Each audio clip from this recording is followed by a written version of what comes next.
What is it? What's wrong?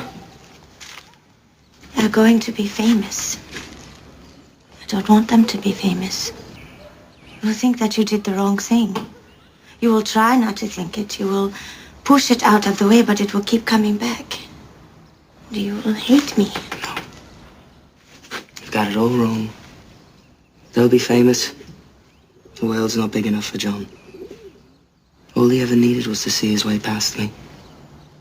You showed him how. I never had moment's doubt. And over you? I've got a surprise for you. I don't like surprises. Everybody likes surprises. Nah, not me. You'll like this one. Not me. Yes, you will.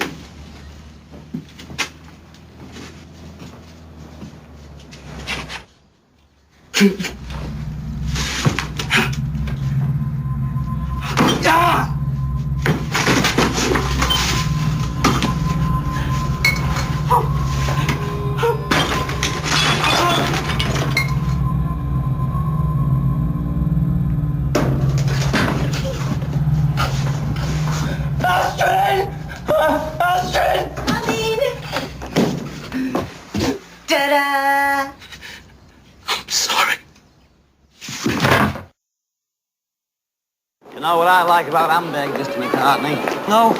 What do you like about Hamburg, Mr. Lennon? I was hoping you'd tell me.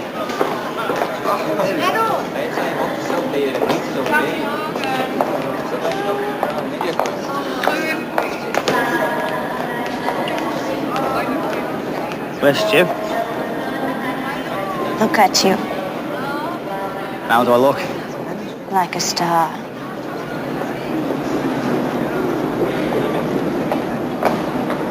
But is he? He's gone. He's dead.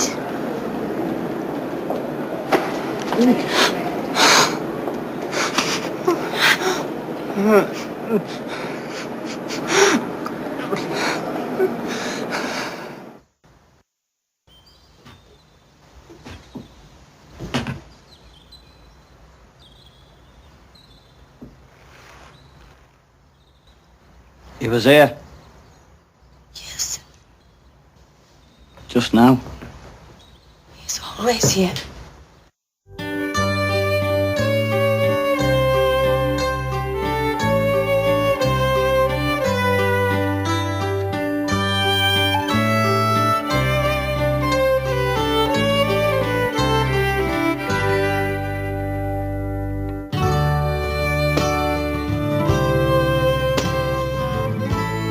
Hello everybody and welcome to episode 91 of Glass Onion on John Lennon. And this is John Lennon in 1962, part 2 of 3 with David Ghosty Wells. By the way, if you're wondering where the insert is that I've started using just before the intro music, it will appear elsewhere in this episode, very soon in fact. The clip, or clips, you just heard were from the 1994 film Backbeat about the Beatles in Hamburg, with Stephen Dorff as Stuart Sutcliffe, Ian Hart as John Lennon, and Cheryl Lee as Astrid, I could never pronounce her surname, Astrid K. The film was directed by a man with the wonderful name of Ian Softly. I'd never noticed that before. Anyway, the real events depicted in those clips will be discussed in this episode. Before we get to that, just a couple of items. I've recently discovered some interesting Beatles quizzes on a YouTube channel called David Bennett Piano. The channel's mostly about the technical side of music, including quite a lot of Beatles, but in a very engaging way. And on the channel, David has a number of quizzes that he does himself, such as guess the Beatles song from bass parts. So it's normally 18 or 20 songs. And so they'll play a random isolated bass part and you have to guess the song. And there's another one with drum parts, and there's a brilliant one, probably my favourite, with say 20 or 30 seconds of a Beatles song played backwards, and you have to guess which ones they are. I love these quizzes because they're challenging enough, and they're a nice mix of some quite easy ones and then some really fiendishly difficult ones. I've been getting roughly 2/3 of them correct, so see how you get on. I don't want to give them all away, but I've done them all. They're challenging and fun, I'll put a couple in the show notes, but you can easily find the rest if you search on David's channel. And of course I recommend David's channel in general, David Bennett Piano. Now another item, this one is specifically Lennon related, is the transcript of an audio tape that Aunt Mimi, one of the most famous aunts in rock music history I suppose, sent to John in the early 70s. Some of the language she uses is fantastically old-fashioned, and it is interesting to see the great John Lennon being taken to task by his aunt. Their relationship, it seems, never changed that much. You know, there were various bugbears and niggles on both sides, but I think genuine love as well. And poignantly, they did speak on the phone the night before he was killed, and he promised to come to England soon. I've been asked more than once over the years to do a John and Mimi episode, and that may happen if I get inspired, but unfortunately it's an idea for episodes among many that I may never have time or energy to fulfill, but we'll see. Before I actually read the transcript, I should say that Aunt Mimi is a very divisive figure. On the one hand, in perhaps unsurprisingly the Coleman book, and definitely in the film Nowhere Boy, she's portrayed as a no-nonsense figure, but basically benevolent and loving. And I think there's one book that describes the way she ran Mendips as running it with a, quote, rod of iron and a heart of gold. I can't remember where that came from. But there is another side to the story. If you read Julia Baird's book, Imagine This, and she did write another one as well called John Lennon, My Brother, which I read years ago, and there may have been stuff about Mimi in that. I'm sure there was. And if you read Cynthia Lennon's book, John, you will get a very, very different idea of Aunt Mimi, who it seems had some fairly major issues. I mean, the main one being really that she was brought up, I suppose, working class, but had very much middle class pretensions. And I think she also had sexual issues. I mean, it's fairly well established now that her and Uncle George's relationship, this is not coming from just Beatles commentators, this is coming from members of the family, the aforementioned books, one of those two, that, you know, Aunt Mimi and Uncle George's relationship was probably unconsummated, and Aunt Mimi probably lost her virginity in her 50s when she had an affair with one of the lodgers at the house, Mendips, called Michael Fishwick. And the last time I did the Mendips and Fourth Lynn Road National Trust tours, I mentioned that, and the custodian who was doing the tour pulled a face and said, oh, that's very controversial. But it's not. Aunt Mimi's love life is none of my business, of course.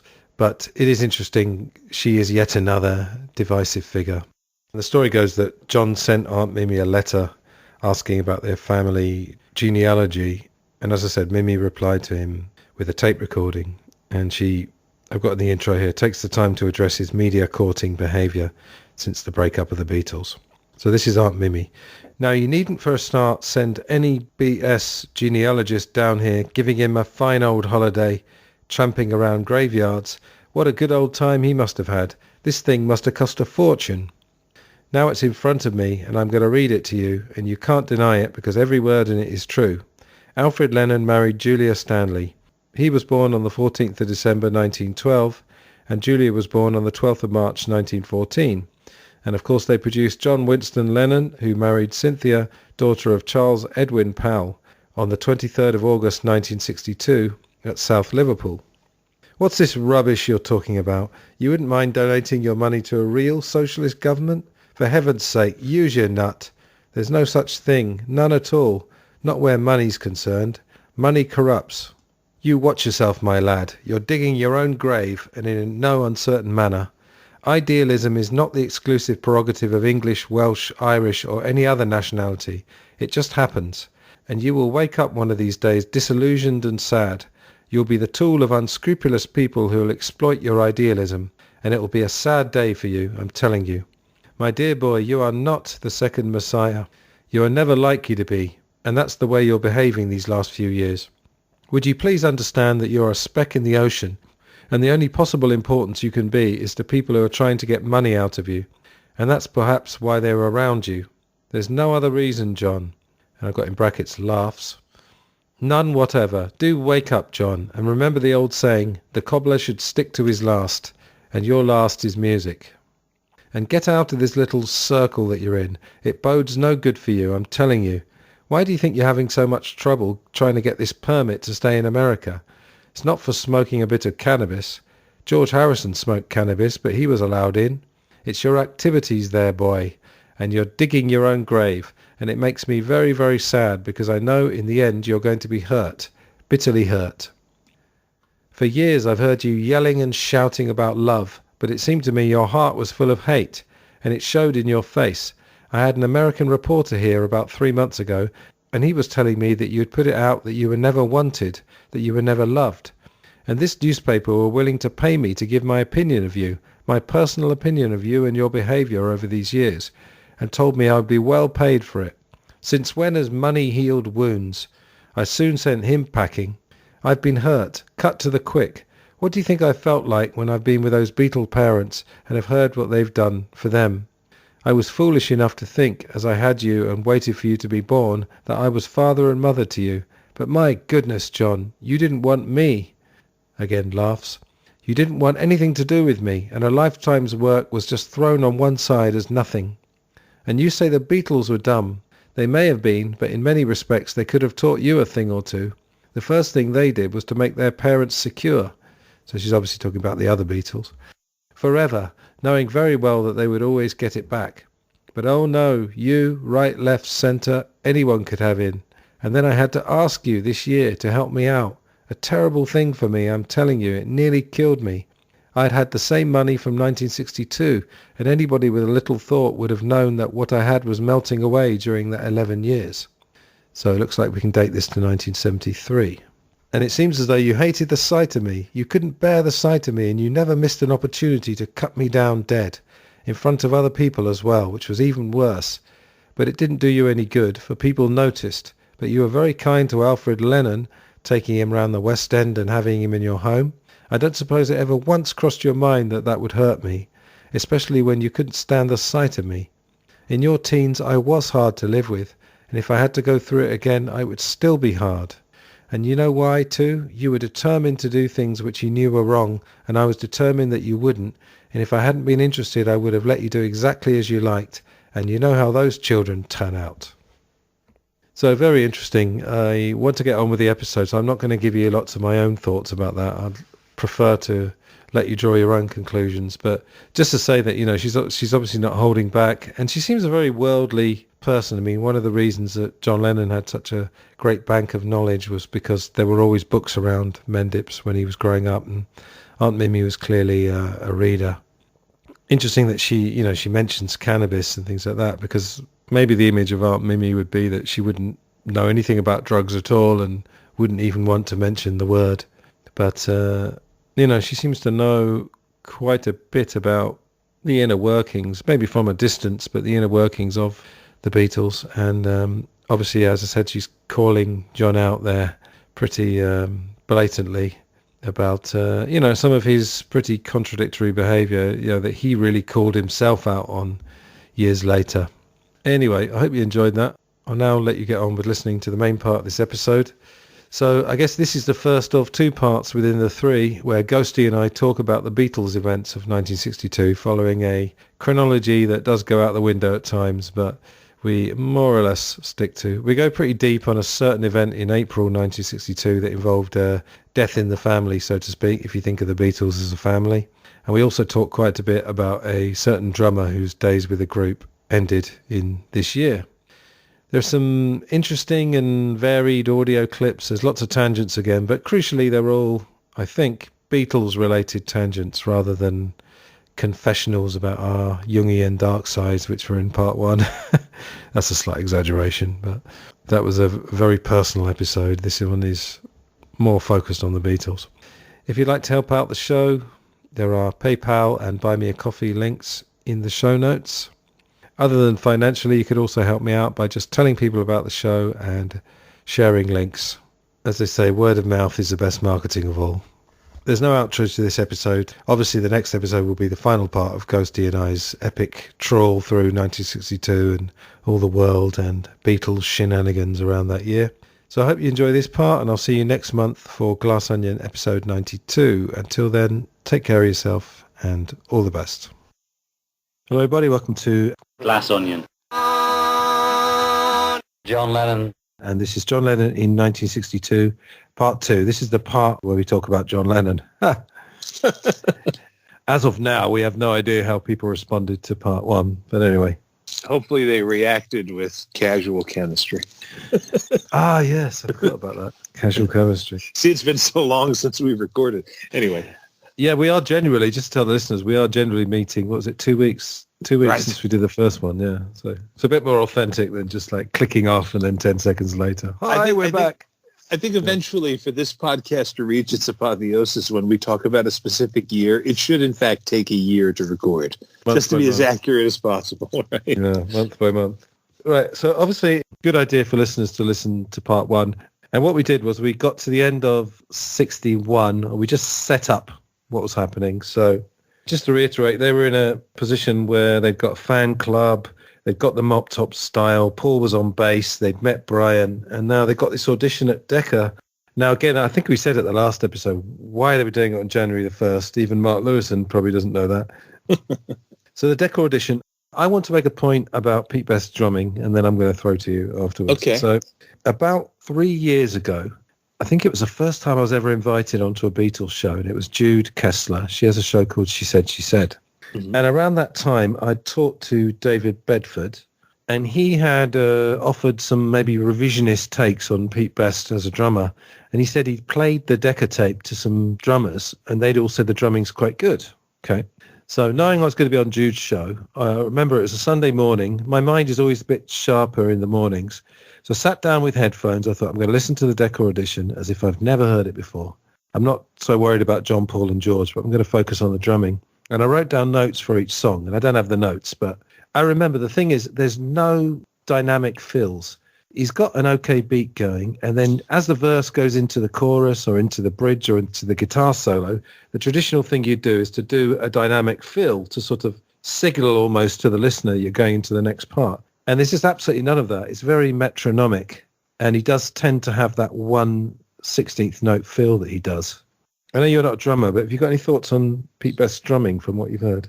Honestly, I think he's the least of their problems on the Decca recording tapes. I think John sounds very subdued. Paul sounds weirdly husky. He also sounds like he's experimenting with pronunciation, singing in a very strange way. The only one that seems to be going for it is George. And I think the material's not great. I know there's some controversy about that. Oh, Brian Epstein forced them to do these songs, or he came up with a set list. I seem to think that it was more of a group effort. But I do wonder about this claim that, John's claim anyway, the best stuff we ever did was never recorded in Hamburg. Well, I hope to God it didn't sound like this, because this is just not very good. I can understand why they were turned down by Decca. I think Pete's shortcomings as a drummer don't overshadow the shortcomings of the rest of the members on this. It just does not sound good. I wouldn't book them to back Billy Fury either, Yeah, there's a weird old-fashionedness about some of it. Us Beatles fans, we love reading all loads of stuff into it, but, it's New Year's Day. They probably had been somewhat on the piss the night before. Right. There's also a story, just to say off the bat, I'm getting a lot of what I'm going to say today in this part from TuneIn and, in fact, the Beatles Chronicle, both by Mark Lewison, obviously. I think we might have mentioned at the end of the last show, it took them 11 hours to get there. I think I already said all this. They got chucked out of a cafe for complaining about the prices. Apparently, some people tried to use their van to roll up a joint. That was another bizarrely. Yeah. And, I wouldn't be surprised if they had, who knows, maybe they indulged. Did I mention last time that Brian had given them all alarm clocks? So they woke up to these, which is such a brilliant detail. It's like Brian the parent. It's now, boys, make sure you set your alarm clocks before you go out, because if you get back at 1 o'clock, you might forget. And how do you sleep that night? How do you sleep? I mean, it's already New Year's Eve, so forget it. All bets are off. But knowing that you've got this audition that your whole future rides on, how do you have a good night's sleep on New Year's Eve? I mean, everything about this is just so stupid. It is. It's so bizarre, isn't it? Yeah. So apparently they did go to, I've got a note here. My notes from TuneIn, I'm not sure how much of it is verbatim from Mark and how much is my notes, but they were taken to a discreet club by Brian, I've got in my notes. They went to Trafalgar Square to see in the new year with a crowd depleted by the weather. Interesting detail here. Were you aware that Rod Davis, who has been on the show, episodes 3 and 4, Rod Davis was in the Quarrymen as a banjo player. He recorded for Decca before the Beatles. Were you aware of that? No, doesn't surprise me, though. There's always these little tidbits of information that come out, and you're thinking, wow, it's like everybody made it in Liverpool before the Beatles. Yeah. He made a record called Running Wild, a charity record while studying at Cambridge University. He was on banjo. Now, interesting thing, this is going forward a bit, but when he was on the show, he told me that he met John, he reckoned it was Easter 1962. You left the Quarrymen in 57. What was your contact with the Beatles? Did you just suddenly see them on TV, or had you been following their progress? The last time I saw John, I think it was Easter 62, because I was at university in Cambridge, and their rag day every year was the same as Poppy Day. Yeah. And somebody had decided to get up a jazz band and make a record on Decca, which we did, and I was playing a banjo on it. So I met John in Liverpool outside, bumped into him in the street in Clayton Square opposite, outside Owen Owens, and I said, I think I must have beaten you onto record, as then I subsequently discovered that Polydor recording had actually been made probably in July. My Decca one was in the November, but he was saying to me things like, what are you doing now? So I was telling him, he said, what are you playing? So I said, well, I'm really into the folk music society, and I'm playing fiddle and banjo and mandolin and guitar, and I'm into bluegrass music. He said, a pity you can't play the drums, because you could come to Hamburg and play drums with us. Now, I think this was necessarily a serious offer. Right. Strangely enough, I'd actually forgotten that part of the conversation. I remember the business about the record, but my sister, who was 8 years younger than me, said, because my sister was still living at home at the time, my mother was saying, he's not going to Hamburg with that Lennon. Right. Still saying that, yeah. Having escaped Lennon's baleful influence, she didn't want me to leave Cambridge University halfway through my course, throw my degree up to go and play the banjo with Lennon or the guitar with Lennon in Hamburg. Absolutely. But that was the last time I met John. So we actually know they went back to Hamburg in April 62, the Star Club. Obviously, when Stuart died, we'll get to all that. There's a whole book called Drummed Out, The Sacking of Pete Best. Why don't we just go for it now? Like, why do you think they got rid of him, and did he see it coming? I know you weren't there. How do you know? Yeah. I just don't think he fit in. If the best of what they were doing at that time is what we hear on the Decca tapes, then I'm sure it probably sounded fine. I just don't think he fit in with their sense of humor. Ringo just had a more emollient personality, I guess, whereas Pete was Pete, sullen and withdrawn, and maybe just not. I know that there's that poem that John wrote that's allegedly about Pete. Yeah, it's called Randolph's Party. Yes. And if that's what they thought of him, then his days were numbered. Yeah. He was only just a temporary position before they brought somebody else in who they were happy with. Maybe at the time they thought really that this doesn't have a future, so we're just satisfied with who we have. But I guess once they became ambitious, then all bets were off. Once they sort of had a taste of show business world that I guess Brian was bringing them into, maybe ambition got the better of them, and these that'll do kind of thought went away, Yeah. That poem, by the way, it's called Randolph's Party, because his real name is Randolph Peter Best. And it's something about, we never liked you, soft ass, or something. It's one of those things. Right. It's like when you break up with somebody and then you say awful things about them months later. It sounds like one of them, yeah. If it's true, if it really is about Pete, it's completely unnecessary. Yeah. What would be the motivation for, let's kick this guy while he's down? Just juvenile thinking? I don't know. Unless there's some grudge. And then with what happens later, Neil Aspinall, boy, you're really tempting. You're really poking the bear by doing that. But anyway. Well, we know who he was poking, but I don't know if that's what you're referring to. The best kept secret in Beatledom. That's what that was. She was attractive, though. I've always been attracted to the exotic woman. Anyway. Did we mention Tony Meehan on the last one? Oh, sorry. No. I was just going to say, there was a big... I think Mark Lewison talks about this in the book, and I do sometimes wonder.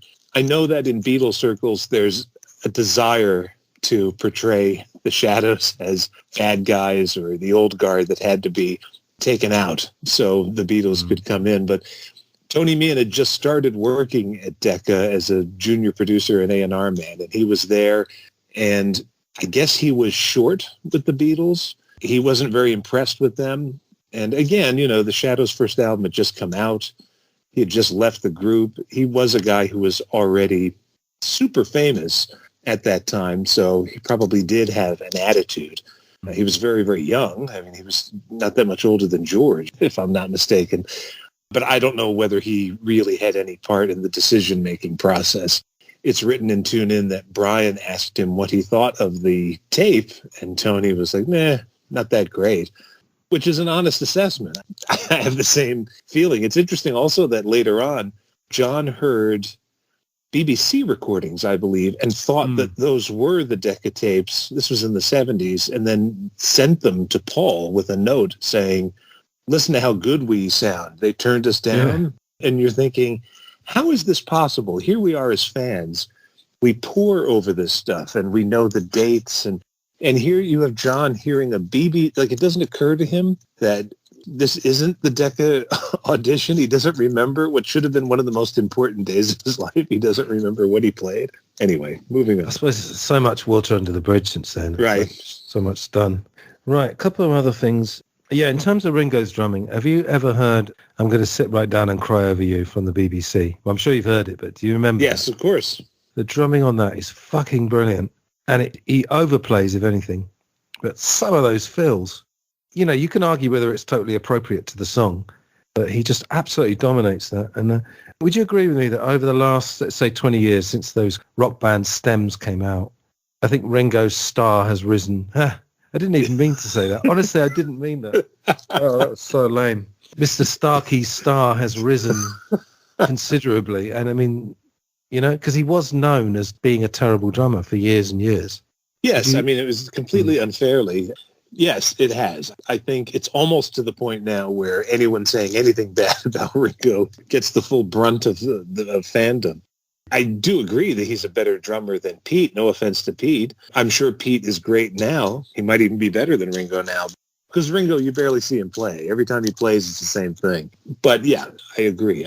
Who knows? Maybe Ringo was, we know he was a great inspirational force in terms of song titles. So I'm sure he made them better. Yeah, I mean, my take years ago when I was on that show with Jude, I said, of course, we don't know how Pete would have developed. And it's very unfair. You probably heard on YouTube some people have put his drumming over some of famous Beatles songs. We don't know how he would have developed. From what I've heard, he wasn't bad. That thing at Love Me Do, that Abbey Road thing, it's unfortunate, that got released, and people who kind of have a casual interest in that, they're just going to hear that and go, oh yeah, he was a bad drummer. But anyway. And then from what I understand, that was Paul's idea, that the song was so simple that they came up with switching in and out of this quasi bossa nova thing. I mean, the whole drumming on that is very clumsy. It's all inappropriate for the song. But I think it's in Pete's book, the one he did with Patrick Doncaster, Beatle, where he says that was Paul's idea to just vary it because the song was so simple and they were kind of embarrassed. So they left it to Pete to try to make it interesting.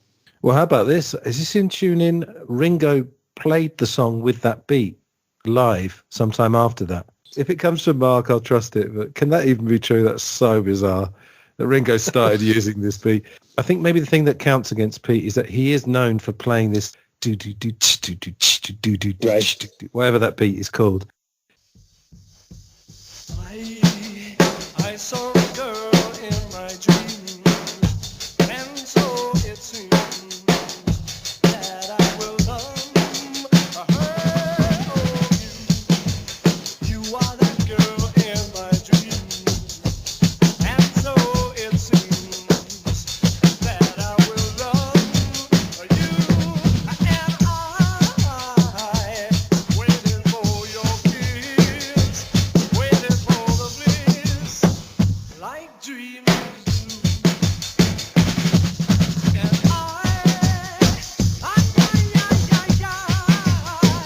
I'll be there, yeah, waiting for you.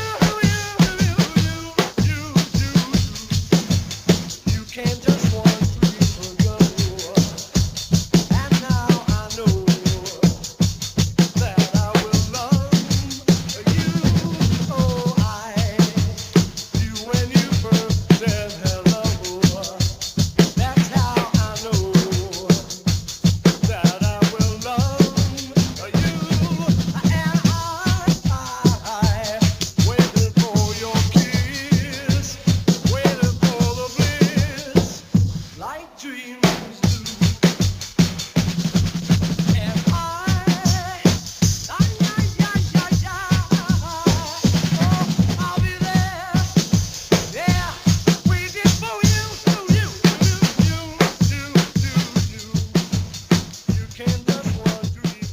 Who's that guy who's been on Ed Chen's show?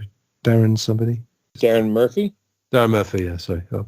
That guy Darren Murphy who did one of the great podcasts ever on When They Was Fab, that one where he was demonstrating Ringo's style through the years. Absolutely amazing. He picked up on Pete only having this one fill and this one beat, which is not entirely true. So the fact that he used his signature beat, let's call it, very inappropriately. It's not that the drumming on that bit is bad, it's the inappropriacy, like you said. Right. Well, maybe with Pete, when you're in the cavern and the way the sound reverberates off the walls, the atmosphere is going to contribute a lot to it, right? The way the sound is carrying. And maybe Pete's drumming, because everybody always says, when they play the cavern, Pete with the atom beat and all this. Maybe it was spectacular in that setting, and then it just sounds really rinky-dink on Decca. Yeah. Going back to the thing you said about John Lennon saying our best work was never recorded, I don't think he necessarily meant that it would have sounded great if it had been recorded. It was just the best in the sense that I think they probably thought their best years were 61 and 62, perhaps. I mean, arguably you could say Washington Coliseum's pretty damn good, but perhaps that was just before, in John's eyes, in the more sort of adolescent side of John, that sort of teenage side, which is like, I don't want to deal with a straight world, I don't want to sell out, that kind of thing. He probably felt that was about the last point before he did, perhaps. I don't know. Maybe he should have reworded it to our best times weren't recorded. Yeah, could be. Well, the time when they felt the best. Right. Anyway, we're still on January the 1st. This is going well, isn't it? I've got a couple more, just some fun details from Mark's book. Producers and balance engineers wore lounge suits while technical engineers are in lab coats. And I made the point, if you think about how mad John Lennon turned out to be, the idea of them being in white coats is just brilliant. The group had to use studio amps, but had chosen their own set list, apparently. So again, that was the thing that Brian had apparently chosen it. Mike Smith liked them. They stayed on in London another night. They didn't get the news that they hadn't got signed for another 2 months, apparently, and didn't tell Pete for a few weeks. Yeah, he's the low man on the totem pole in this story. There's no way around it. Absolutely, yeah. The only other stuff in January, My Bonnie was released on Polydor. That's interesting. Yes. Re-released in 1964. The Beatles signed their first management contract with Brian, who doesn't sign, and they introduced the suits and the bowing and all that.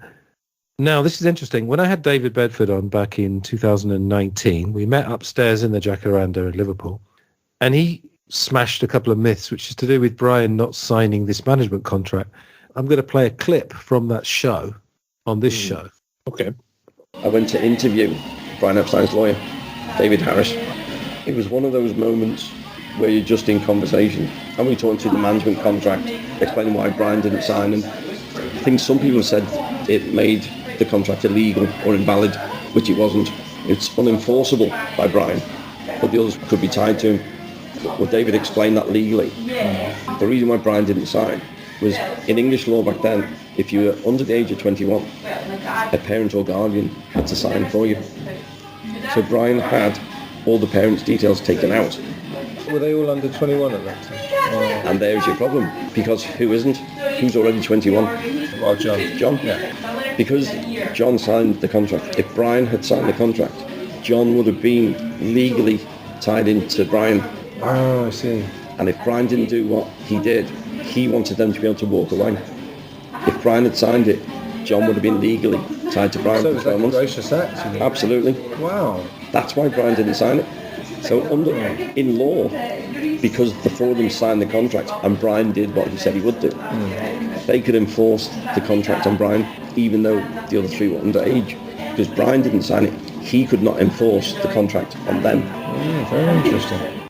Brian didn't want to tie the Beatles to him, so he was being a nice guy, basically. Yeah, I can believe that. I don't understand anything about that, but I think he was a nice guy. We could probably agree with that. Yeah, I think so. Yeah.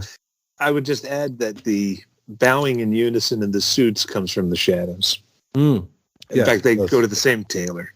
When they're in London, anyway, they purposely seek out Doug Millings. He was the tailor to the pop stars. So it made sense for them to go. That's one aspect of the Beatles' career that gets overlooked, is that they were, in fact, right from the very beginning, due to Brian's influence, and I'm sure they happily went along, very steeped in the show business conventions. when you think about it. I mean, they wind up doing a pantomime. I think 2 of them, right? It takes a couple of years for them to really shake that off and not hobnob with Helen Shapiro. Anyway. I think that's one of the interesting things about them, because they had those 2 parallel worlds. So just to take John Lennon, because obviously it's a John Lennon podcast, he had rock and roll. People say he was a big Bing Crosby fan. I don't know. Maybe you know more than me, but I don't know what the evidence later is. on, I mean, well, he said that he filled up his jukebox with Bing Crosby records. And I think Elliot Mintz also said that was true. I mean, that's the sort of thing that doesn't necessarily help John's image. Makes me love him more because I'm also a Crosby fanatic. But whether or not he really did that, because as we know, John was given to exaggeration and hyperbole. But he probably grew up with that sound. I mean, for me, it might be the same for John, or it might be the same for a lot of people of that generation. Bing Crosby's voice, the warmth and tone of his voice, symbolizes home for a lot of people and safety. It's a voice you heard in your childhood, not so much after the 60s, but for someone of John's age, it was probably like this comforting, familial type of sound. So maybe he did have a bunch of Bing Crosby records. No teenager, be it in the 50s or now, is going to admit to liking Bing Crosby.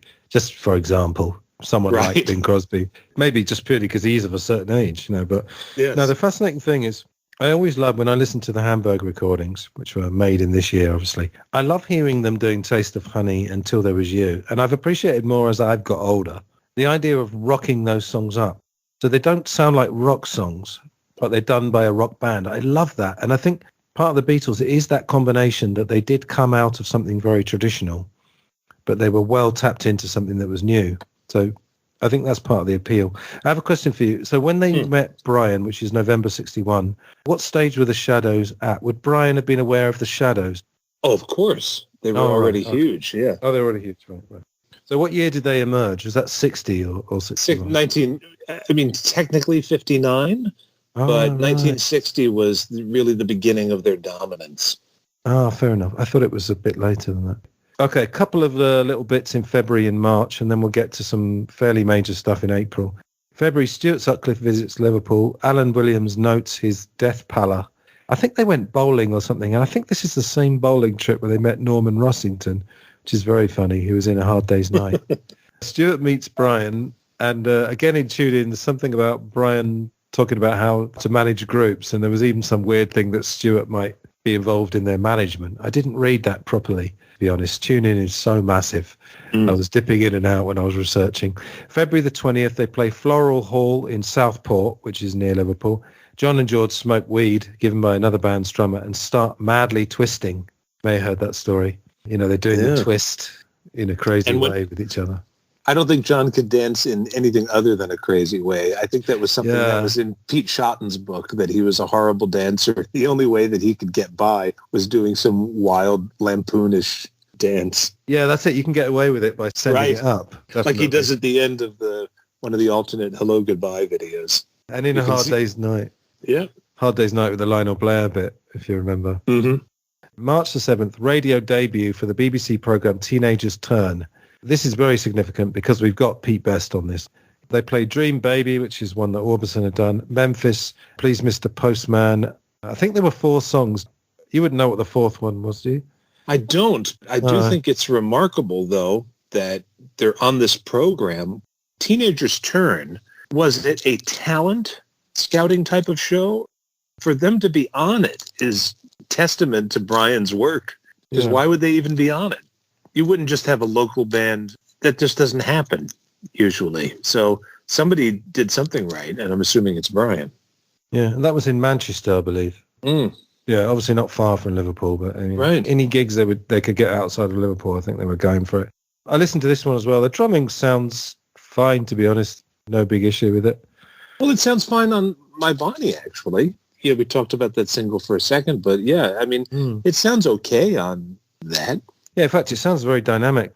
It's just that in Mark's book, there was something about they only let him play the bass drum or something. No, it wasn't the bass drum. It was the bass drum and one other drum. I'm actually going to reread the Spencer Lee book, Drummed Out, The Sacking of Pete Best. That has a story in it, which I love. I don't know if it's true, of Jim McCartney grabbing Pete on the bus and saying, "You're taking away from my son's popularity." I don't know if that's true at all. But That sounds like a script writer came up with that. But. It does. It's something from that Birth of the Beatles movie. With sad music playing as Paul looks on forlorn. But just getting back to My Bonnie, I know we passed by it, but I do think it's remarkable that they had this audition, their big break, and then 5 days later, a record comes out with them on it. It is strange, isn't it? Yeah.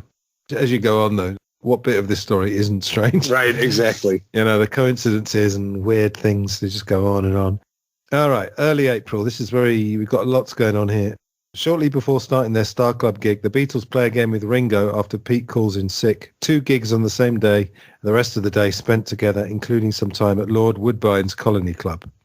It says here that George actually asked Ringo to join them. Again, it may have been a sort of, what would you think about joining us in the future? I mean, I have played in a band, and I can attest to the fact that when you have the right people, you know it instantly. Right. So, of course, it sounds a bit romantic. Oh, it just felt right. I hated that bit in the anthology when they're talking about the Saki of Pete Best, and George said, well, if you look at the movie of the Beatles, right. Ringo didn't appear until the 3rd reel. It's like, fuck off. Right. It might have looked as if we did something nasty to Pete, and it's like, it does look like that. Yeah. Right. Now, Pete calls in sick. You have to wonder, is this the beginning of Ringo's later comment, oh, he took little pills to make him ill? Oh, I've never heard that. Oh, yes. He got sued by Pete Best. Ringo said this in a Playboy magazine interview in 1965 or 64, claiming that Pete basically took pills and was a bit of a drug addict. And then Pete sued. Weird animosity from Ringo. Again, I don't know why Pete engenders this nastiness that comes his way. Maybe there's something about Pete we don't know. We always think of him as this nice guy, and we kind of feel sorry for him. Maybe he was an asshole. Anyway. I mean, all I really know about it is that he turns around before he says anything. I think we talked about that last time. That's true. That must really hurt. Yeah, talk about doing the twist. And he turned around and said, no, because as he turns around and says, we've turned around and said, we got a better deal. You defiantly turned around and said, well, and we basically turned around and said, we're the Beatles, They basically turned around and said, well, yes. So we turned around and said, what? So he turned around and said, yes. Bruno Kochmidas turned around and said, that you, hey McCartney.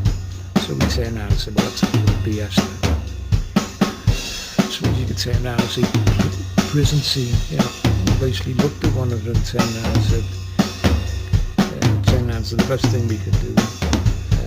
She turned around and said, So I think in April, Ringo played with them 4 times I've got here. And just to say, as we said earlier, it's made a bit too easy. Oh, we knew Ringo's the one. But like I say, having been in a band, I can attest to that. Now, April the 5th, this is a very interesting night. They have a private party at the Cavern for the Beatles fans, 650 of them crammed into the Cavern. Don't tell the safety officer.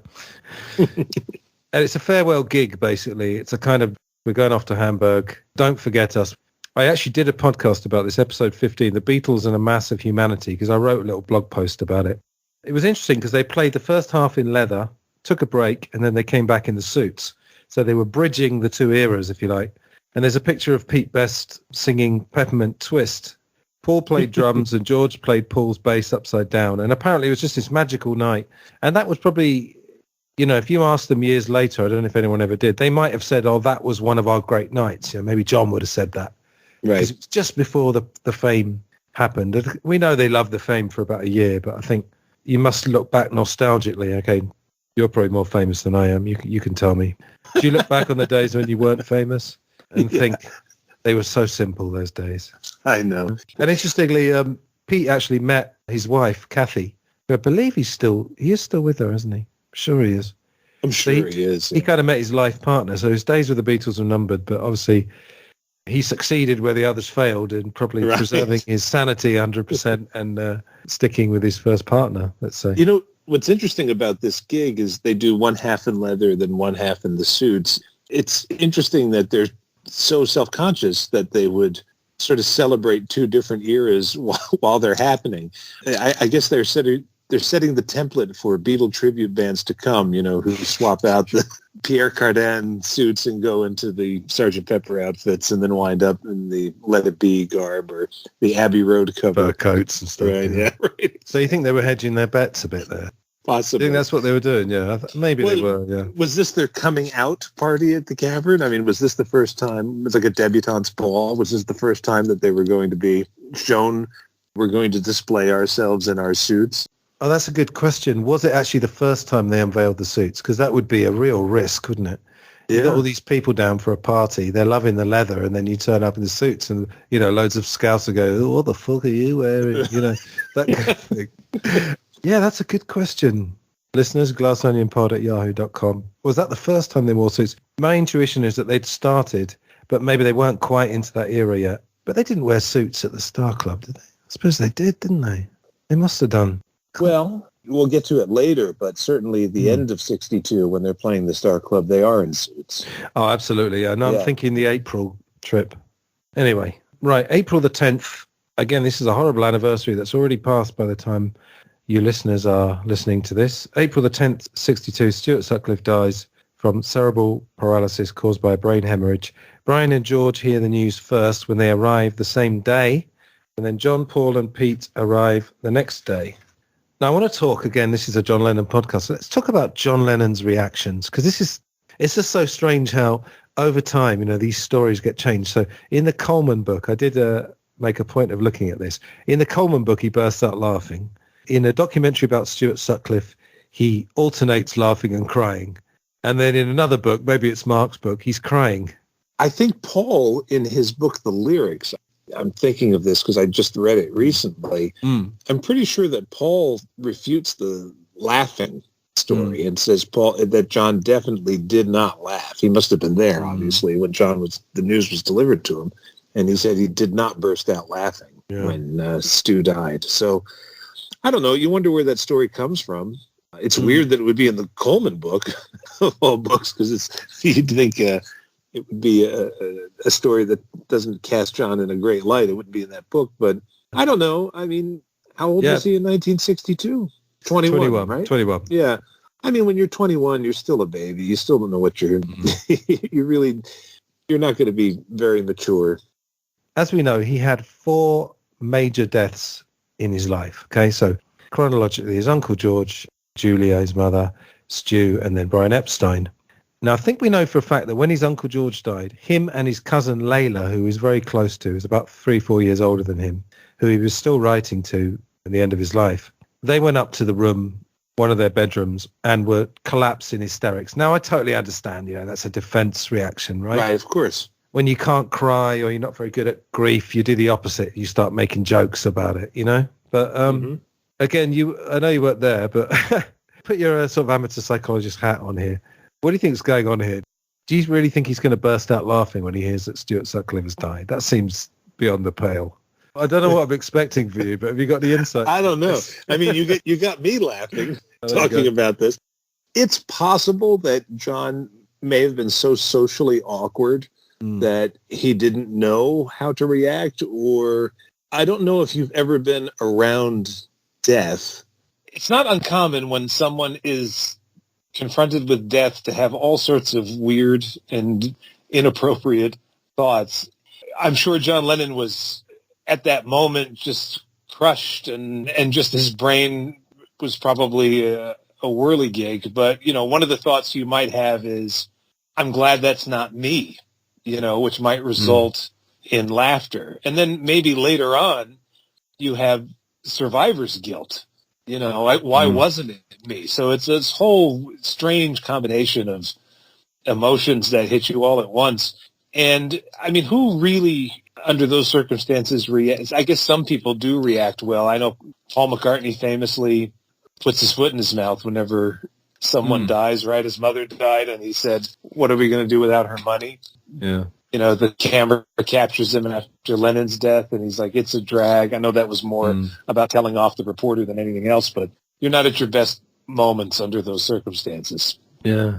How much does Paul McCartney regret telling Hunter Davis about that thing when his mother died? He must, because it's brought up constantly. That thing has just been used to make all kinds of judgments about Paul McCartney. That's what you get for being honest. Yeah. I think John at this point, let's put it this way. I don't think he would have had the same reaction to something like this in 1972. Perhaps because he had all these things already happen to him. He did say the thing with his mother was the worst thing that ever happened to him. And of course, it's understandable. So Stuart Sutcliffe was a close friend. I don't think anything would hurt more than your mother. And knowing that the spot where she died was just outside his bedroom window, you know, not that he'd have been focusing on that. I listen to loads of DVD commentaries. I love all that stuff, you know, the director and the actors talking about it. And definitely on Schindler's List and a couple of other dark films, the atmosphere on the set is not anything like as heavy as you'd imagine. The rationale is that if the atmosphere on the set is heavy, if you combine that with the scenes you're supposed to shoot, then you're not going to be able to do it because it's too much. Right. And in fact, there's even a parallel with John Lennon, the Plastic Ono Band sessions in 1970. You know, it's a heavy record. We've heard them, you know, they're all light-hearted, which is, there's nothing weird about that because he's having a joke, then they click record and he can go into that other mode. Sure. So I can understand it, but he even said that thing about "Tee hee, it's not me" in 1970. Yes. About Brian Epstein. I didn't check the Goldman, but what do you think Goldman probably had him parading up and down the Hamburg airport with a bottle of champagne going, I'm glad the bastard's dead. Yeah. I didn't check, but it's probably something along those lines. He turns to Astrid and says, what about you and me now, baby? Yeah, let's get it together now. The last barrier's gone. Well, talking about that, there is a thing in Tune In that lovely, sweet little George soon after was made clear his intention to shag Astrid. He almost certainly did. I think that's almost confirmed, I think. They went on holiday in 1963. There's some photos of Paul, George, Astrid. I think it was like 3 dudes and Astrid. She must have picked up on something, but it seems like it was George. It was George who had a thing with her. It's actually very notable how little John Lennon talked about Stuart, wasn't it, in later years? The only thing we really have, in 1967, John told Hunter Davis, I looked up to Stu, I depended on him to tell me the truth. George wrote a letter to Stu asking him to come back and he wanted to get rid of Paul. Do you remember that? I know the thing about Paul being the black sheep. Was that the first trip, wasn't it? I can't remember when this came out, but it's a letter from George saying it's not working out with Paul. We want to get rid of him and have you back. Wow, I didn't know that. Maybe George was orchestrating everything behind the scenes. I mean, he ousted Pete. He's trying to get Paul out of the group. Do you remember one of the other times you were on? We were doing listener questions and we said, at the end of the day, we don't know anything. That's true. Anything that you could possibly think of could conceivably be possible. Right. You know? I always get this image when I was talking to Sam Wiles one of the times. I said, do you reckon Paul ever sits and says, I'm going to listen to a Beatles podcast, and just sits there pissing himself laughing at us and others, you know, spending 10 hours analysing something that didn't actually happen. Yeah. I like to have that image. Okay, so John and George went to visit Astrid, and I'm sure you've seen this. They posed in the exact spot. John obviously famously told her, you know, you have to decide you're going to live or you're going to die. He not busy being born is busy dying. That's Bob Dylan. Was she, I mean, I'm assuming she was bereft and maybe she was in a very bad state. That almost sounds like it's from a movie too. You imagine John Wayne saying something like, you got to decide. Are you going to start living? You got to live or you got to... All right, it's preempting Shawshank Redemption, isn't it? Get busy living or get busy dying. Yeah. But I guess she was in, obviously, she would be in a horrible state. So that's the kind of conversation you would have. I do find it weird that, let me pose in all of the poses that you took of Stu. What was that all about? I don't know. It's weird. A little bit of a comical event. In case everyone's having their dinner, put your dinner down or pause this, folks. George is sick one night, steadfastly refuses to clean it up. George's vomitus is named The Thing, and it is fed, given cigarettes, has flags stuck into it, and is visited by various people just to say hi. Horst Fascher eventually clears it up, and the Beatles walk behind him, intoning the Death March as he dumps it in a bin on Großer Freiheit. Now we get to a sort of interesting area. Again, I'm going to focus quite a bit on this because this is a John Lennon podcast. His whole behaviour. Now, I know it was ages ago, but did you happen to listen to Richard Buskin's podcast a few years ago? It was called The Original Lost Weekend. And it is interesting because you get quite a bit of the same behaviour. Not exactly the same, but you get this, I don't know, remarkably out of control, but then a guy who is able to almost turn on a dime and be incredibly sweet to people. And the letters, they're so rambling, but they're very passionate. I'll tell a couple of the stories. Do you remember some of the stories from then? And perhaps we could the debunk big them one as best we can. Yeah, I mean, the big one is really the pissing on the nuns story. I think I've heard that my entire life, that story. I think people take satisfaction in that story. That maybe there's some sort of symbolism going on there. Like, he's sticking it to the church. And then, of course, other people have said it's entirely untrue or it was just accidental or, yeah. Of course, there's a weird parallel as well, because then there's a story of him hiding behind nuns in the Philippines. I wonder if those two stories have somehow got conflated. It's possible. That can happen, can't it? Listen, it's possible that everything we're talking about didn't happen. Exactly, yeah. It's just entertainment, folks, that's all. As far as we know, it was a Sunday morning. They'd obviously been up all night on the drink and speed, I guess. He pissed off a balcony and he may or may not have known that the nuns were going to be going down the street. I mean, Großer Freiheit seems a weird place for nuns to be going on Sunday morning. You know, it seems strange, doesn't it? Yeah. I'll just briefly go a couple of other stories, because, I mean, they are weirdly entertaining. When he's not doing anything directly against another person, they are weirdly entertaining. And they also show, I don't know if creative is the word, but he uses his artistic skills even, you know. Just to talk briefly about drugs as well, I still maintain that pretty much every terrible story you've heard about John Lennon involves a combination of drink and cocaine, and in this case, speed, I think. I don't think you would ever hear John Lennon stoned or on LSD being rude to people. You just can't, because these are the drugs that exacerbate it. Obviously, alcohol, I've talked about this guy at my school who was a bit John Lennon-esque, and he was exactly the same, you know, just, it was like a switch was flicked. He just became this total bastard. But I kind of knew as it was happening that he didn't know what he was doing, so I couldn't really be hard on him. And he was someone I knew from the first day of school at 11. He's one of those people that maybe it was a bit of that with Paul and George, with John. You feel like you're taking care of them somehow, because you know deep down they're a good person. True. So you find yourself excusing them. We've talked about this before, and I guess it does bear repeating. There's this pop psychology out there that says, oh, well, when you've had a lot to drink, the real you comes out. That's who you really are. And that's totally not true. It changes your brain chemistry. You literally do become a different person. So I don't think that these stories, pissing on nuns or the other things you're going to go into here, are really indicative of John Lennon's personality. I mean, a drunken John Lennon, yeah, I guess all bets are off. But I don't think he woke up the next morning and thought, well, that was terrific. I'm not sure. Yeah, this is an interesting thing to discuss. So just to challenge what you said slightly, what about a shy person who doesn't do anything terrible but suddenly feels confident when they have alcohol? Isn't that, not that it's their real personality, but isn't something real inside then coming out? Isn't there an element of that? Are you talking about bad stuff specifically? Well, I mean, I guess you could look at it that way, but is that really them, though? Are they really that gregarious and boisterous? And that's really not them. I mean, they might use it as a crutch to get to that place. In that way, I guess you're using alcohol as a tool, right? I don't think John was using this as a tool to get outrageous. It was more like a byproduct of his lust for booze. Yeah, no, you could be right. I suppose it's when I'm thinking of when people get very reflective when they're drunk or quite drunk. Sadly, that's the kind of drunk I am. Oh, well, I don't get crazed or jump out of a window. I would never be able to pal around with Jim Morrison. It never would have happened, because I would have just been in a corner weeping about the past. Yeah, I think you've left those pissing on nuns days behind, haven't you? You heard all this. Those days are long gone, yes.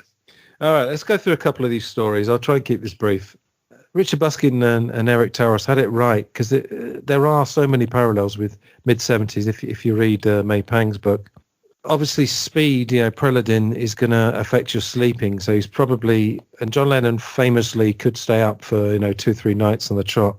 Okay, a couple of stories. The others are in their bunk beds in the dead of night. John barges in, frothing at the mouth, wielding a pair of scissors with which he starts cutting up clothes and stabbing the wardrobe. And I think Paul was with a girl or something. This one I find quite entertaining. I think you'll like this. One day, John walks into the Beatles' apartment opposite the Star Club, puts his shirt on inside out to resemble a priest's collar, puts on his glasses, sticks a drawing of Jesus being crucified onto a cardboard cross with a huge penis nearly reaching his knee, kneels down outside the first floor window and delivers a sermon in a, quote, sort of Peter Sellers Indian English, shocking observers and causing more bother for her vice leader. And there's all these stories. Horst Fascher apparently bailed him out of jail 2 or 3 times. But then this is interesting. John's young fan friend, Lindy Ness, receives many letters from him, often with references to religion. Lindy describes the letters as, quote, like getting mail from Lewis Carroll, Stanley Unwin, Frank Randall, Spike Milligan and the Beano rolled into one. They are perhaps quite literally like, quote, the Daily Howl on Prellies.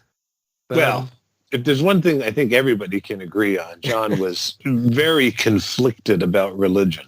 Yes. You know, going between I have nothing but contempt for it and it's useless to, oh God, please save me. Yeah, absolutely. Yes. Yeah. I mean, I have a bit of that relationship as well. I've been through various things, but I like the Peter Sellers Indian English, and then obviously it was definitely not the first time he'd drawn a picture of Jesus being crucified, and the thing with the large penis, I mean, that obviously, that's a kind of caricature elongation that you see in his books, wasn't it? And in the Daily Howl.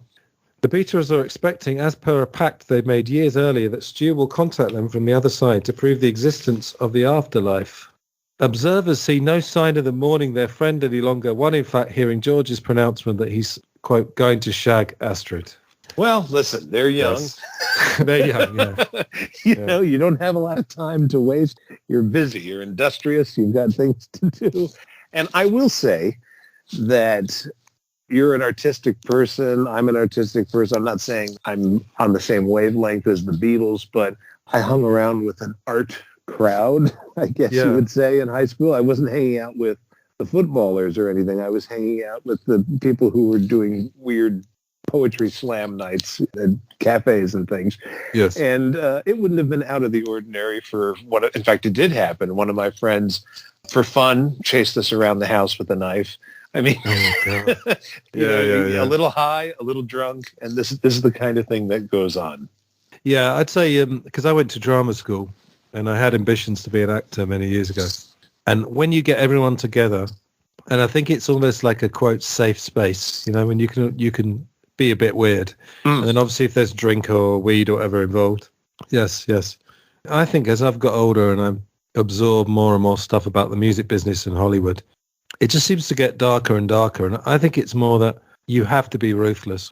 Let's talk about that for a second. Sure. John Lennon famously said, you know, you have to be a bastard to make it. Okay, you might be exaggerating a bit, but do you think there's some truth? Do you think even the nice guys maybe are a bit harder than we think, you know, Hollywood and music? I think you do have to be. I think all of the Beatles have said once they made it, they left all their Liverpool friends behind, right? I mean, there are people, I guess, friendly with John growing up, but they never saw him again after they went to London. That was it. So you can be ruthless. Who knows how many times old friends and things have reached out asking for money or help only to be turned away. There are plenty of stories like that. It's funny, it just reminded me of something. This doesn't really display ruthlessness on the part of John, but it just shows how ambitious he was, which is not really talked about as much. We think about him saying, hey, boys, we're going to go toppermost to the poppermost, but I think it went deeper than that. I was reading, I think it's Dezo Hoffman. Is that how you say his name? Dezo Hoffman, yeah. Yeah, I was reading one of his books on the Beatles, and he talked about, I mean, obviously they're photo books. There's not much text in them, but he talks about take a series of photos that John was very paranoid about because his suit didn't look absolutely perfect. And he said, my tie is untied. I don't want that photo out. It's bad for my image. And I thought, wow, that's interesting that's coming from John, because we would think of him as the guy who would purposely have his tie untied just to rebel a little bit. But here it's the opposite. At this point, it's 63, which is where all of these photos come from. And at that point, he's very much playing the game and really wanting to get ahead at all costs. Yeah, I suppose there's a little bit of a Shakespearean ruthlessness there. I don't believe necessarily what Goldman said, that he actually did kill people, but I think if you take that less literally, leaving a few corpses on the highway or whatever that expression is. And I think maybe unless you've been in there, maybe people don't realize how difficult it is to A, get there, and then B, stay there. Yes. Probably it's harder. I imagine it's harder to stay there than get there, which might seem strange. I don't know. But I think you just have to be ruthless. But I think there's so much general mainstream literature, and let's use our whipping boy Coleman as an example. It's this thing where they just want everything to be nice. And like, oh, okay, had a few dark sides, but in the end, everybody's nice. It's that kind of thing. I suppose you and I and maybe other people are just, it's not that we're attracted to the dark stuff necessarily. It's just we feel that must be part of the truth, right? Yeah, well, it's realistic. Yeah, it's realistic, yeah. So I think, I don't know, Hollywood especially as well, the truth seems to be much darker than we've ever imagined. I don't know. It'll be interesting how Mark Lewison treats this in the second volume of the book, because I know that he's already said that he's going to try to make the case about the Beatles' otherness. But I really do think they played the game, certainly the first few years until they got really bored of it. And then they started really inventing the game. Yes.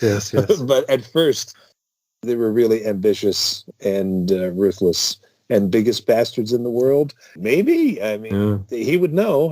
He was one of them. No, I take that as a little bit hyperbole, but I think there's truth in there. All right. Oh, blimey, where were we?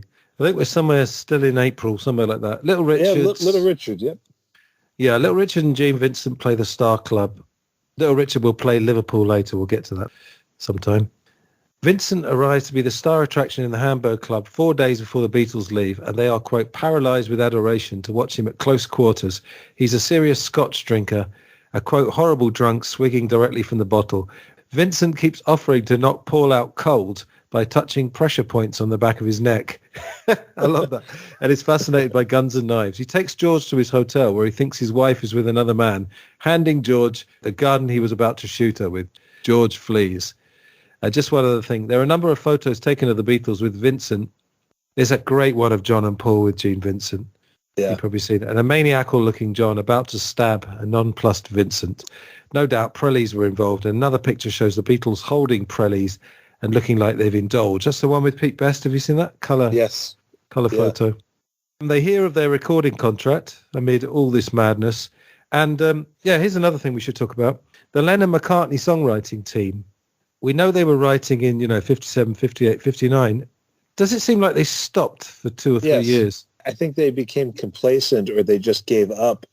Maybe they were thinking, well, is it really going to happen for us? We had these great ambitions, but look what happens when we're on stage and we do Peppermint Twist. Like, maybe we should just be satisfied with this. We'll be stars in our hometown. And they were always on the verge of breaking up anyway. So it would seem like carrying on the songwriting team, I don't know, it seemed like it really got into high gear around this time. I mean, it's remarkable that they were able to produce so much so quickly, considering they had been dormant for a while.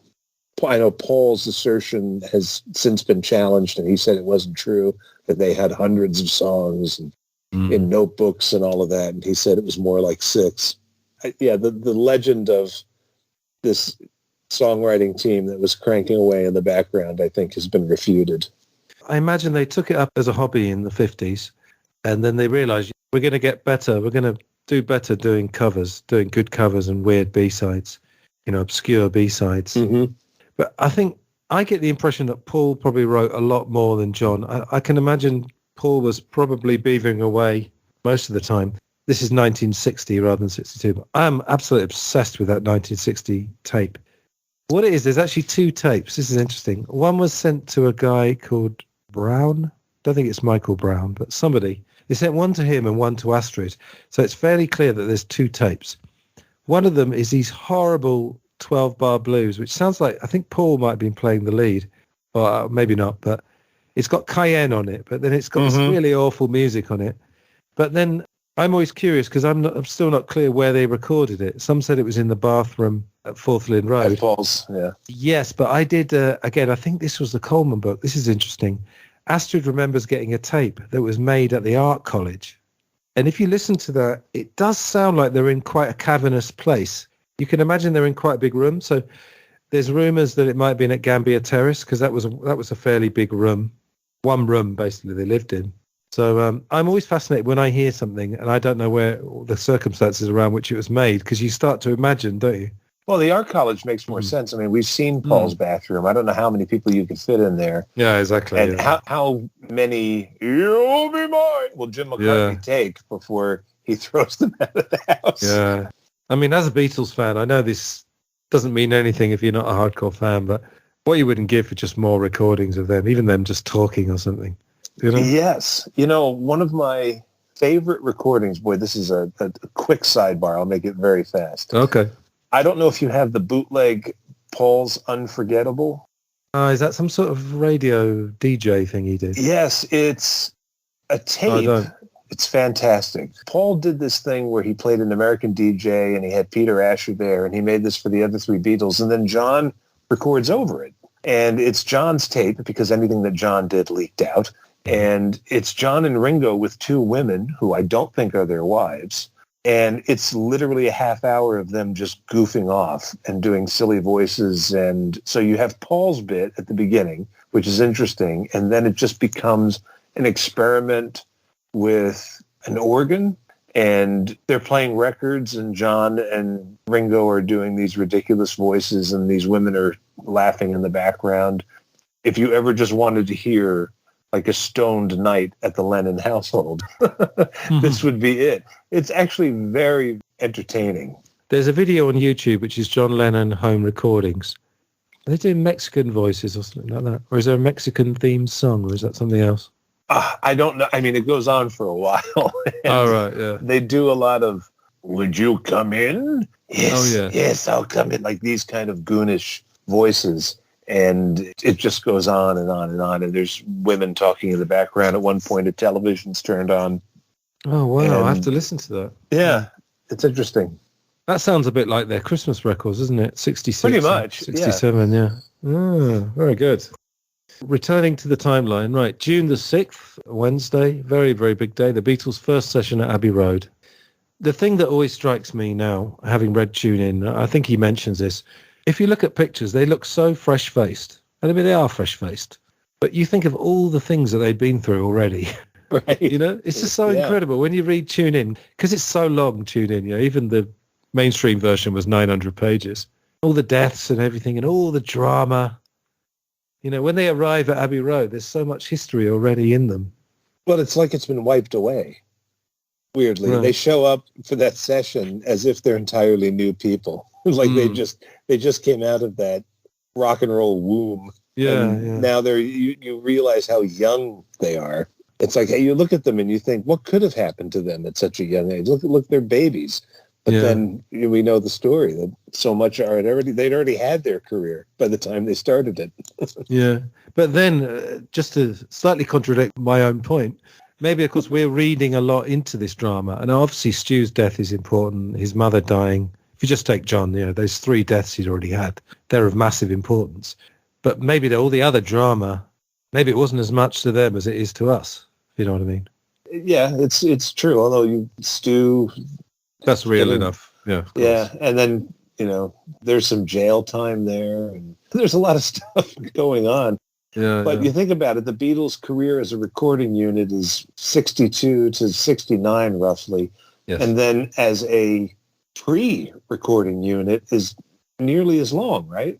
1957-ish to this point, 62. So they kind of had 2 careers. The one career nobody saw, where they were just having wild fun, and then the other half where they got down to business. Yep. Now, the curious things about these first few Abbey Road sessions is how much trouble they had with Love Me Do. Even Pete Best aside, they just didn't seem to be able to get it right. I've got here the 4 songs chosen for recording. This is June the 6th. Besame Mucho, Love Me Do, P.S. I Love You, and Ask Me Why. Chosen by the group, who were also recorded without the involvement of arrangers or session musicians. Quite unparalleled freedom for anyone, particularly a novice and unseen and unheard group. George Martin decides not to issue anything from the first session, but to look for a Tin Pan Alley pen song for the A-side. We'll get to that. We know what that is. With the required original as the B-side. Anything to say about that first session? Well, I don't know how unusual it was. I mean, obviously the Shadows are playing on all of their sessions. They didn't for the first few singles, but that was a long, long time ago. So was it industry standard still in 62 When we say the first session, this is the first session that they think is an audition. They were already signed. This is the way Mark Lewison has it, right, in the book, that they were signed on the strength of the Decca recordings, which is already weird. Yeah. But it was really the original songs. I guess they were impressed by, like Dreamers Do and Hello, Little Girl. But then when George Martin gets them, he wants them to go with the Tin Pan Alley songwriter. I mean, there's just something about this that doesn't make sense. Yeah, I'm just curious why they had so much trouble as well with Love Me Do. I suppose it's a bit of an offbeat number. It's almost perfect in a way that their recording career starts with something very, very ordinary, you know, in the sense of it's literally got 3 chords. There's almost nothing to it, but obviously there's that harmonica and there's a little taste of the harmonies. And I've tried to trace anyway, the origin of the expression Love Me Do. Because I'm assuming that it had to have come from another song. I don't know. Is there an expression, Love Me Do? Has that ever been said in a poem or a children's story? It's such an odd phrase. We take it for granted now. Like we take A Hard Day's Night for granted or something. But Love Me Do is just odd. I mean, I traced it to the song Lessons in Love, which Cliff and the Shadows recorded, but prior to that, it was a record by the Kalin Twins. And at the end of this song, the last words are, Baby, Love Me Do.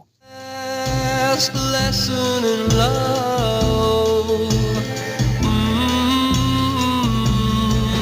Baby, love me do.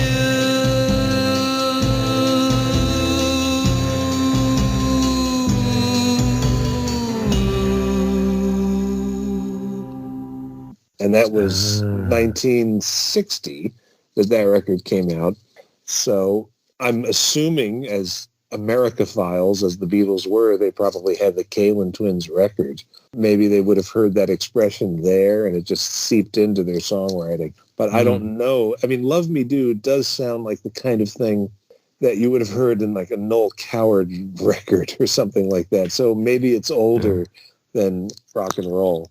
You know, I've never thought of that. I never thought about that. It's just an odd expression because who says that? Love me do? Would you like to love me? Yeah. Besame mucho they do, right? P.S. I love you.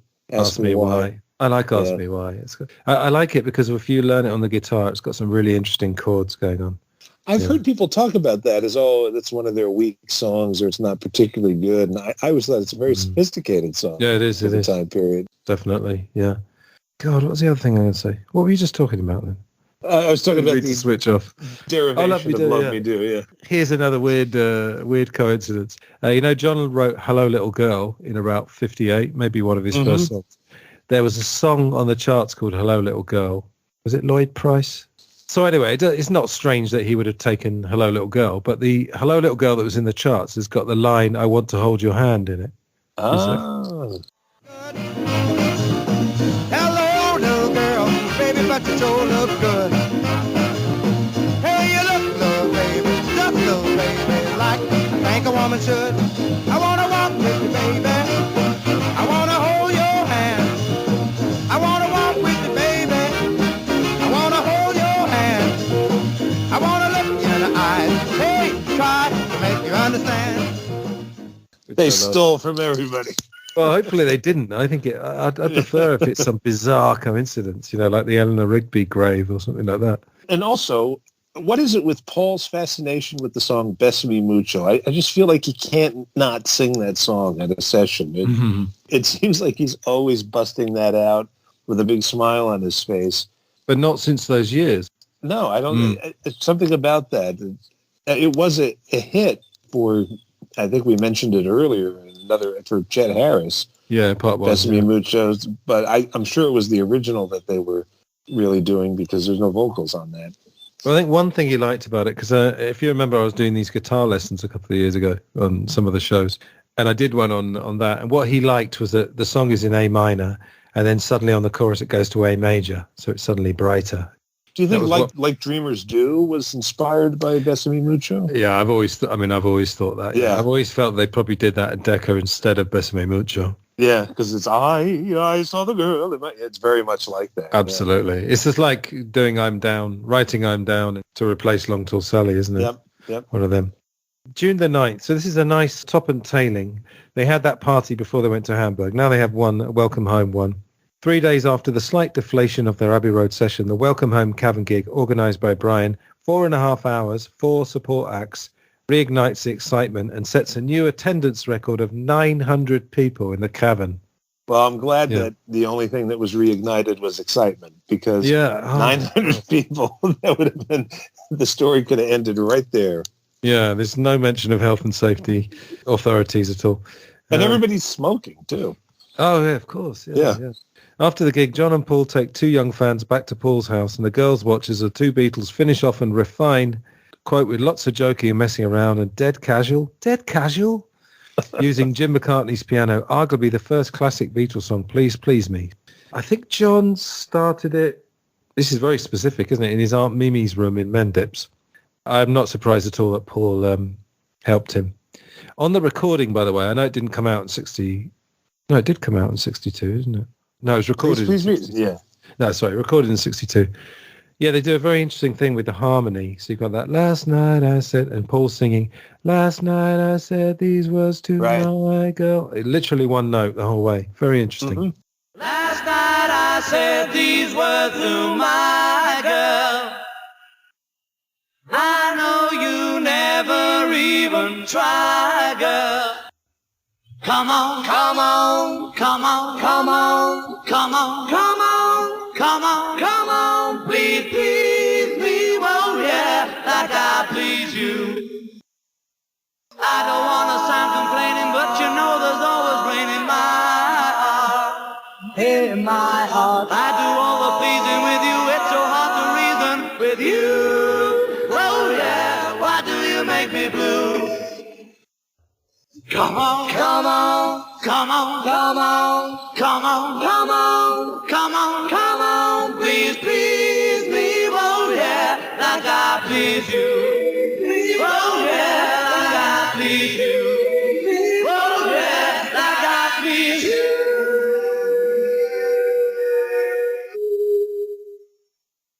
And of course, we mentioned Bing Crosby earlier, and here's your Bing Crosby influence.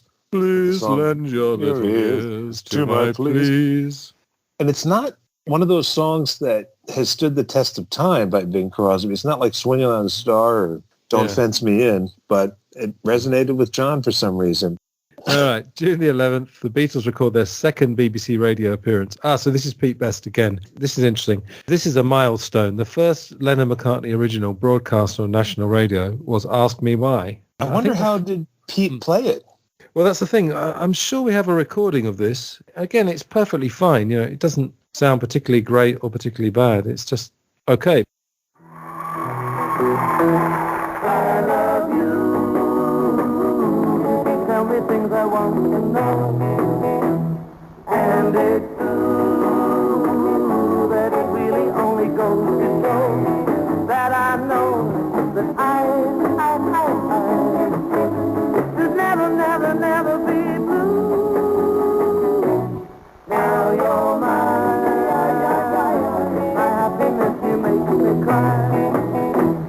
And in time, you'll understand the reason why. If I cry, it's not because I'm sad, but you're the only love that I've ever had. I can't believe it happened to me. I can't conceive of any more misery. Ask me why.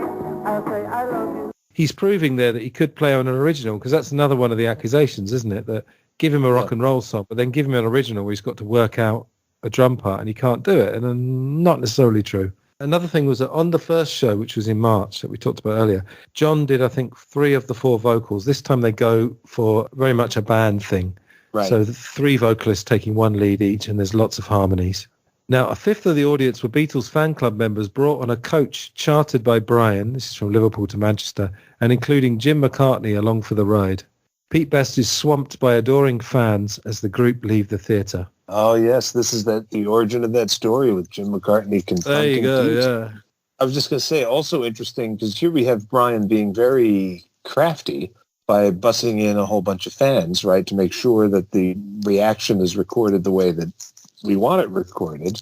Yeah. And in that Diesel Hoffman book, he talks about Capitol Records in America to make sure that they got the reaction. Now, this is playing into, a lot of people will say, oh, fans were paid to scream and all that. But Diesel Hoffman says that Capitol gave fans, it was like the promise of $1 and a Beatles T-shirt to appear at JFK when they landed to make a big splash for the papers. So I suppose the argument to that is that the Beatles would say, well, we would have broken America anyway. So if we have to use some tactics. Again, I don't know if it's an age thing. As I get older, I realise that in life you just have to hustle all the time. Yeah. And obviously there's levels of that. Screwing people over is one thing, but I don't know. I think you just do whatever you can to get your foot in the door, I suppose. End of part 2.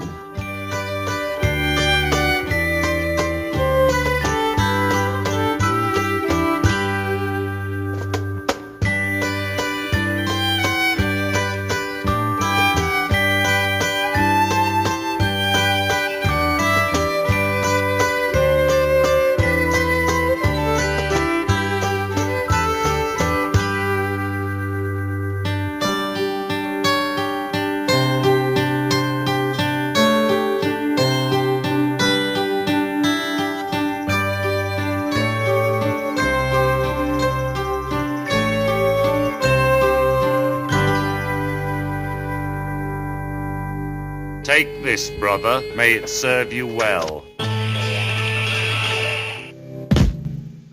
I found out about Stu's death. We were going over to actually open the Star Club. Posted and engaged us to open the Star Club. This was the first time we'd flown over, and we were expecting Stu and Astrid to meet us at the airport. And when we got off the plane, we saw Astrid there. You always expected Stu to be with her. They were never separate or anything like that.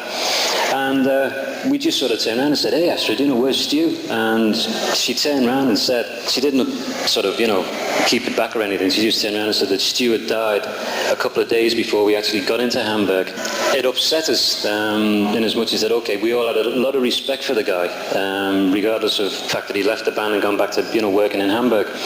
And it was most probably the first time that I saw John, and I think this indicates the total admiration that John had for Stu as a person and as a friend, actually physically break down and cry in front of someone. It was a scene which was very upsetting. That's the only way I can put it. I mean, I don't want to dwell on the, try and describe the scene or, the sympathy which was going on, but it upset John tremendously, and Paul and I were also deeply upset by, the tragedy which had befallen Stuart.